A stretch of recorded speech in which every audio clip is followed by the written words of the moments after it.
Continuamos en Proeconomía y Finanzas. Llegó el momento de saludar a nuestro entrevistado en piso, el señor Víctor Ortiz, director de operaciones de la Fundación Capital. Víctor, ¿qué tal? ¿Cómo te va? Muchas gracias por venir.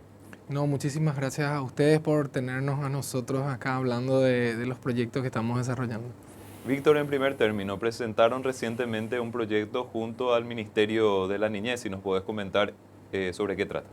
Sí, este proyecto se trata de inclusión económica de participantes del programa Abrazo.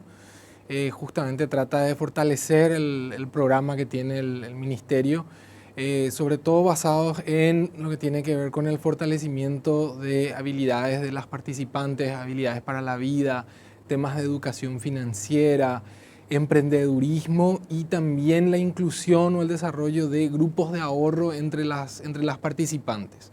Todo esto con el objetivo de fortalecer los ingresos y que sean sostenibles para las familias que forman parte del programa. ¿Cómo surge esto, Víctor? ¿Identifican una necesidad de que haya, por ejemplo, mayor educación financiera entre las personas? ¿Cómo nace esto? Definitivamente es un proceso largo la inclusión económica y permanente. Fundación Capital trabaja con el Ministerio de la Niñez y otros programas también similares como el programa Abrazo desde el año 2012. A partir de ahí es que esta colaboración con los ministerios, con el programa Abrazo, surge a partir de las transferencias monetarias que realizan a las participantes, a las familias.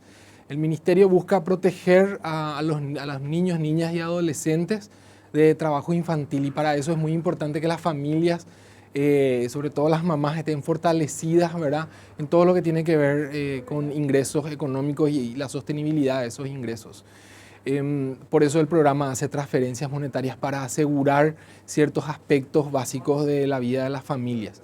En ese sentido, el inicio, digamos, de este acompañamiento o este trabajo conjunto tiene que ver con que esos recursos, primero que nada, estén bancarizados, o sea, que las personas los reciban a través de cuentas bancarias, que estas personas puedan bancarizarse y a través de eso no solamente aprender sobre el mundo financiero, sino que también con el tiempo puedan acceder a otros servicios o productos que ofrecen las instituciones financieras. Ahí un poco empieza la colaboración conjunta con el ministerio y a partir de ahí es que se vuelve súper necesario al lado de eso todo lo que es educación financiera.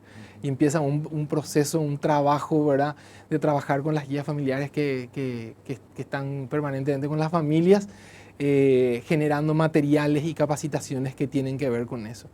A partir de ahí, de ese involucramiento, de adentrarnos y de trabajar en conjunto, es que se van viendo otras necesidades de las familias.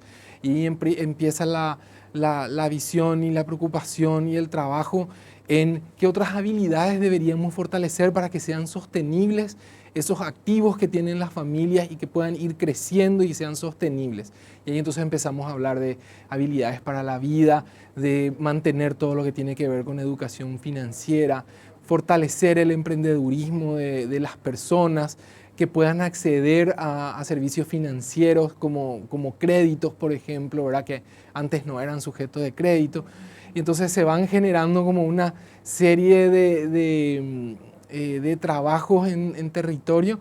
Y bueno, esto es también consecuencia de todo eso que venimos haciendo y de ir avanzando como en etapas dentro del proceso, que bueno, que nosotros nos gusta llamarle la inclusión económica o la ciudadanía, con fortalecer la ciudadanía económica de las personas. Esto requiere también mucho acompañamiento para justamente saber si se están cumpliendo con los objetivos, si por ejemplo las mujeres están fortaleciendo sus ingresos y tener también resultados exitosos, Víctor. Asimismo, es permanente eso y una de las inclusiones en esta etapa, porque como decimos, venimos trabajando hace tantos años con el Ministerio, con el programa Abrazo, una de las cosas que en esta etapa, que en este nuevo proyecto queremos incluir justamente es una herramienta tecnológica que permita al Ministerio hacer un seguimiento y una medición de los avances que se van realizando con las familias. Ahora mismo hay nuevos, lo adelantaba la ministra el otro día en la presentación del proyecto, hay nuevos lugares focalizados, nuevos distritos donde donde el programa Abrazo está empezando, y vamos a empezar por ahí. Vamos a trabajar en 7 departamentos, en nuevas zonas donde está el programa Abrazo, y aproximadamente 1.200 personas estarían participando de esta primera etapa, y como decís, incorporando estas herramientas para poder ir haciendo el seguimiento y la medición de los avances. ¿Tienen alguna experiencia previa de un caso de éxito, Víctor, que se pueda presentar para decir justamente este programa apunta bien porque tenemos este bagaje? Sí, a lo largo de estos años hay varias experiencias. Recientemente habíamos terminado una etapa anterior, y en el lanzamiento de esta iniciativa contamos con participantes de etapas anteriores, que vinieron a contar su experiencia, y bueno, fue bastante grato, ¿verdad? Uno no sabe en qué medida le afecta personalmente a cada persona, o sea, hasta qué punto. Y escuchar una participante que vino a contar que su emprendimiento lo pudo hacer crecer gracias al trabajo que se hizo. ¿Qué quiere decir hacer crecer? Se dedicaba es manicurista la señora, ¿verdad? Y a través del proyecto y de todo lo que estuvimos haciendo en conjunto, ella pudo desarrollar, por ejemplo, una marca, aprender cómo administrar el negocio, incluso ampliarlo, ¿verdad? Y agregar otros emprendimientos, como por ejemplo tiene en su casa una heladería ahora, ¿verdad? Y también contó todo lo que fue el trabajo con grupos de ahorro, que es algo que venimos haciendo desde hace unos años, que es formar en grupos a las familias que están cercanas unas con otras, y les acompañamos en el desarrollo de una metodología que se llama Grupos de Ahorro e Inversión, en donde ellas pueden ir ahorrando de acuerdo a sus posibilidades y ellas mismas gestionan ese grupo. Esta metodología nos gusta mucho porque vemos justamente esto, el resultado, cómo la gente se apropia. No es algo que necesita un acompañamiento por años permanente, sino que es un acompañamiento de entrenamiento corto, y después estos grupos que forman las personas ya tienen la capacidad de, en base a sus propias reglas, digamos, administrarse ellos y permanecer en el tiempo. Esto fue súper importante porque lo empezamos antes de la pandemia, y pudimos ver que a las familias les fue muy útil en el momento en el que estábamos confinados, ¿verdad? Y no nos podíamos reunir, y ellos tenían ese ahorro que les fue muy útil. Es cierto que en algún momento, justamente por la restricción de no poder juntarse, ¿verdad? Algunos grupos pararon, pero automáticamente apenas pudieron, volvieron a formar sus grupos, ¿verdad? Eso quiere decir que quedó instalado, y que sobre todo lo que estaban haciendo y el ahorro que podían generar era realmente útil en ese momento en particular, y en general. Por eso ellas mismas decidieron, sin un seguimiento o sin estar recibiendo visitas, digamos, de parte del ministerio de nosotros, ellas mismas volvieron a formar su grupo, ya tenían la metodología. Y hablar de eso, ¿verdad? Bueno, gracias al ahorro yo pude lograr una meta, como mejorar el baño, mejorar mi casa, tener un nuevo emprendimiento. Entonces eso sí nos demuestra de que lo que estamos dejando, ¿verdad?, realmente es útil, y las personas valoran y lo van a seguir utilizando por mucho tiempo.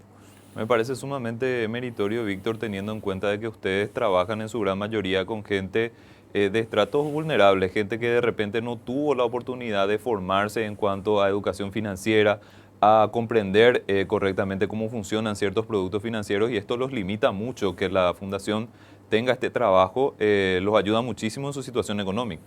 Sí, la verdad que si nos ponemos a pensar cuántos de nosotros los paraguayos hemos recibido educación financiera en la escuela o en la universidad, no sé, ¿verdad? O sea, realmente la educación financiera no es algo que ha estado instalado desde la primaria, por ejemplo, en las escuelas, ¿verdad? A partir de ahora, de hace unos años recién, se empieza a incluir en las mallas curriculares ese tipo de temas. Pero a lo que voy es que esto que decís, es tan importante tener esa educación financiera que si no la tuviste en el hogar, prácticamente no está muy fortalecida, ¿verdad? Y nos damos cuenta que eso apoya muchísimo a las familias, ¿verdad?